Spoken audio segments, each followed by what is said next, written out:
The fix was in from the beginning. And you know something? When the time comes, hopefully, and I apologize to my colleagues, but you should all be voted out of office for voting for this. Vote this down. When the gods wish to punish us, they answer our prayers. For the city of New York, I hope the gods have been busy today and they haven't been watching.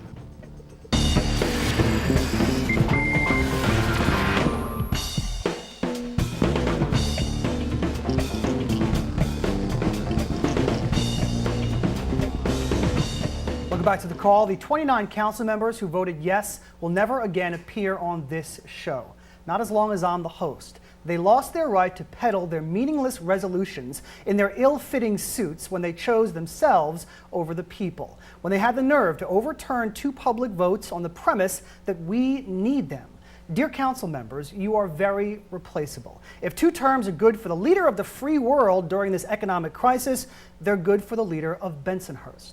This was never an argument about whether Mayor Bloomberg is doing a good job. This was never an argument about whether term limits are good for government. It was never the who or what, it was the how. And how you chose to ignore the people of this city will never be forgotten by this voter.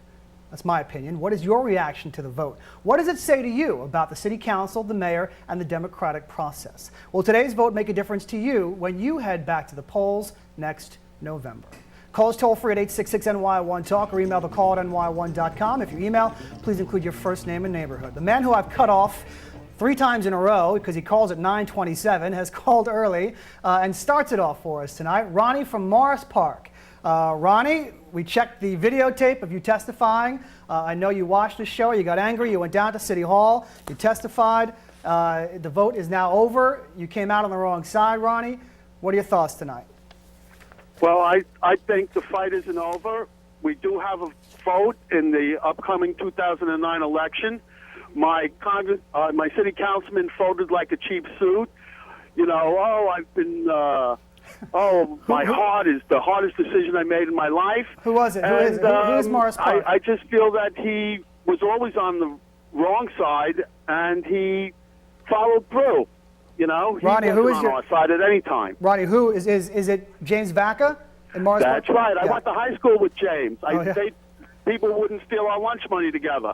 And look at his face. Oh, my most heart-feeling problems. He flipped. Yes. Yeah, he flipped this morning, Ronnie, and it was particularly disturbing to watch this person try to communicate his thoughts to the council. It was kind of like we're waiting for his point. Never quite made it, and we never quite know. He said something about his mother, and I don't know what he was talking about, frankly.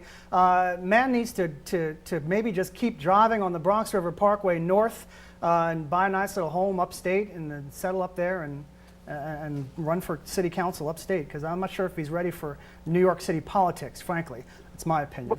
Ronnie, go ahead, Ronnie. One more thought from you. He folded on the congestion pricing thing. Yeah. And he folded now. He's definitely a stooge of the mayor's. Yeah, and not a very impressive hopefully man. They give him enough money to run. Because if I could put enough money together, I would run. Hey, there are 29 good seats available, Ronnie. Thanks for the call. Here's Angela. I found a Throgs Neck email. Another person unhappy with Vaca. Let's see. Yeah, there's Angela from Throgs Neck. I think the council voting to overturn term limits is an outrage to the people of New York. Maybe this is one of the reasons why people don't vote.